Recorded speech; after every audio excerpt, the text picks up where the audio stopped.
आज मैं आप सबसे चिकन कबाब की ऐसी आला रेसिपी शेयर कर रही हूँ जो कि बनाना बहुत ज़्यादा आसान है और यकीनन बहुत मज़ेदार बनकर तैयार होते हैं। और दूसरा, फ्रीज करने का ऐसा तरीका बताऊंगी जिसमें ना तो आपको पूरी तरह कच्चे कबाब फ्रीज करने पड़ेंगे और ना ही स्टीम करके पूरी तरह पका के फ्रीज करने पड़ेंगे, क्योंकि जब हम बिल्कुल कच्चे फ्रीज कर देते हैं तो थोड़ा गर्म मौसम होता है तो कबाबों को हैंडल करना थोड़ा मुश्किल हो जाता है। और दूसरा, जब पूरी तरह स्टीम से पका के रखते हैं तो कबाब बहुत सख्त हो जाते हैं। 2 से 3 महीने आप आराम से इन्हें स्टोर कर सकते हैं और ये कबाब बिल्कुल नरम और मुलायम बनकर तैयार होते हैं। बिस्मिल्लाहिर्रहमानिर्रहीम। अस्सलाम वालेकुम फ्रेंड्स, उम्मीद है आप सब खैरियत से होंगे। ये मैंने हाफ केजी बोनलेस चिकन लिया है, जिसमें से 250 ग्राम मैंने थाई पीसेस लिए हैं और 250 ग्राम चेस्ट पीस लिया है। आप खाली चेस्ट पीस का भी इस्तेमाल कर सकते हैं, बस इनको छोटे छोटे पीसेस में कट कर लेना है। यहाँ मैंने चॉपर में एक थोड़े बड़े साइज की प्याज रफली चॉप करके शामिल की है और ये 3 से 4 हरी मिर्चें रफली चॉप करके शामिल की हैं। कबाबों में जो सॉफ्टनेस आती है वो प्याज की वजह से ही आती है। अब इन्हें हमें चॉप कर लेना है। चॉप कर लेने के बाद इसमें ये चिकन शामिल की है। अगर आप थाई पीस का इस्तेमाल नहीं कर रहे तो 1 से 1.5 टेबल स्पून घी या फिर ऑयल शामिल कर दीजिएगा। अब चिकन को भी पीस लेना है। अब इसमें अज्जा शामिल करेंगे, तो ये मैंने हाफ कप भुने हुए चने लिए हैं जिनका मैंने पाउडर बना लिया है। 1.5 टीस्पून या हस्बे जायका नमक शामिल किया है।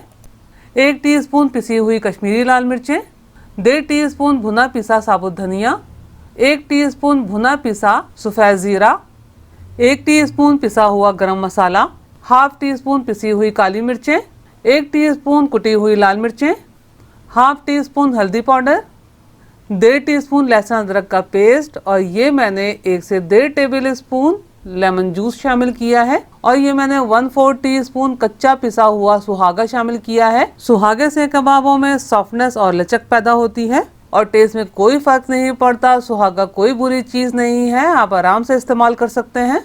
अब इन तमाम अज्जा के चिकन में यकजान होने तक चॉपर को चला लेना है। तमाम अज्जा चिकन में मुकम्मल तौर पर मिक्स हो गए हैं। अब इस बैटर को एक बोल में निकाल लेते हैं। अब इसमें मैंने थोड़ा सा हरा धनिया चॉप करके शामिल करके मिक्स कर दिया है। हरा धनिया इसी तरह चॉप करके आखिर में ही शामिल कीजिएगा।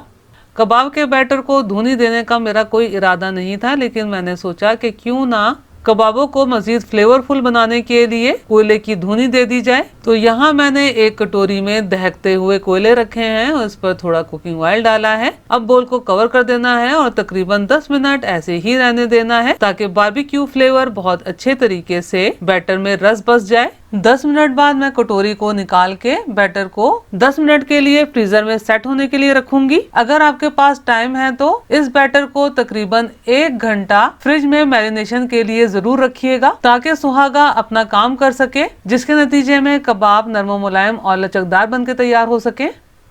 10 मिनट फ्रीजर में रख लेने के बाद ये बैटर काफी थिक हो गया है। अब इससे बआसानी कबाब बनाए जा सकते हैं। ये बैटर कबाब बनाने के लिए तैयार है। पहले एक दफा इस तरह से मिक्स कर लेते हैं ताकि तमाम बैटर में बारबेक्यू फ्लेवर एक जैसा आ जाए।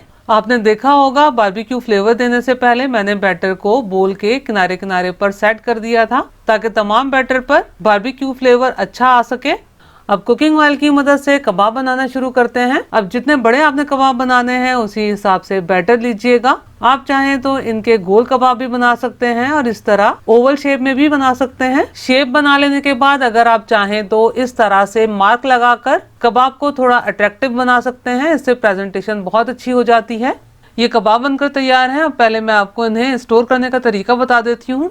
पैन में आपने सिर्फ 1 से 1.5 टेबल स्पून कुकिंग ऑयल शामिल करना है। मीडियम टू लो फ्लेम पर ऑयल गर्म हो जाने के बाद आपने पैन की गुंजाइश के हिसाब से कबाब शामिल करने हैं और इन्हें जल्दी जल्दी से अलट पलट करना है कि बस इनकी सरफेस का हल्का सा कलर चेंज हो जाए। सेम प्रोसेस से मैं आपसे सेमी कुक चपली कबाब बनाने का तरीका भी शेयर कर चुकी हूँ। आप ऊपर आई बटन क्लिक करके या फिर डिस्क्रिप्शन बॉक्स में देख सकते हैं। और चपली कबाब के अलावा मैं आप सबसे सेमी कुक सीख कबाब की भी रेसिपी शेयर कर चुकी हूँ। आपने इन्हें ओवर कुक नहीं करना, बस अलट पलट करना है और निकाल लेना है। चंद सेकंड में ये सेमी कुक यानी कि कच्चे पक्के कबाब फ्रीज करने के लिए तैयार हो जाते हैं। मैं आपको इन्हें कट करके भी दिखा देती हूँ कि ये अंदर से बिल्कुल कच्चे हैं, सेंटर से बिल्कुल कच्चे हैं और साइड से आपको बिल्कुल पतली सी लेयर पकी हुई नजर आ रही होगी। अगर आप इस तरीके से कबाब वगैरह स्टोर करते हैं तो बिल्कुल खाने में ऐसे ही लगते हैं जैसा कि आप KNN वगैरह के इस्तेमाल कर रहे हो। मैं पहले चिकन के फ्रोजन आइटम का काम ही करती थी और मैं इसी तरीके से अपने ऑर्डर बनाकर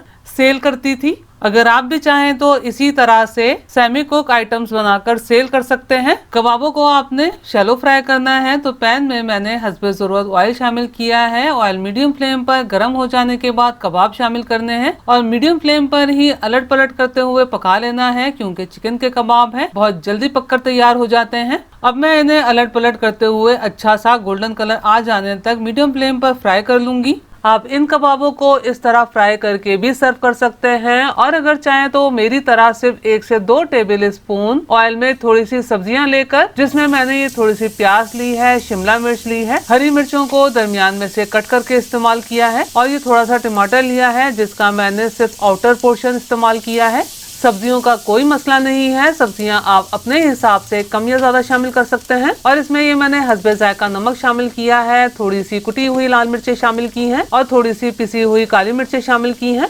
हमने इन सब्जियों को गलाना नहीं है, सौटे करना है, तो सिर्फ 1 से 2 मिनट मीडियम फ्लेम पर इन सब्जियों को अलट पलट करते हुए सौटे करेंगे। एक दरमियाने आधे लीमू का रस शामिल किया है। सौटे कर लेने के बाद कबाब शामिल करेंगे और कबाबों को मीडियम टू हाई फ्लेम पर इन सब्जियों के साथ अलट पलट करते हुए 1 से 2 मिनट पका लेंगे और फिर अच्छा सा प्लेटर तैयार करके सर्व करेंगे। मैंने इस प्रोसेस के लिए सिंपल पैन इस्तेमाल किया है। अगर आपके पास ग्रिल पैन मौजूद हो तो आप ग्रिल पैन का इस्तेमाल कर लीजिएगा। अगर आपको मेरा काम थोड़ा सा भी पसंद आया हो तो मेरी वीडियो को लाइक कीजिए, अपने दोस्त अहबाब में शेयर कीजिए, चैनल को सब्सक्राइब करना और बेल बटन को क्लिक करना बिल्कुल भी मत भूलिएगा। अल्लाह हम सब का दस्तरख्वान हलाल रिस्क से वसी तर फरमाए, आमीन। मुझे और मेरी फैमिली को भी अपनी दुआओं में याद रखिएगा। अपना और अपनी फैमिली का बहुत ख्याल रखिएगा। अगली रेसिपी की वीडियो तक के लिए अल्लाह हाफिज।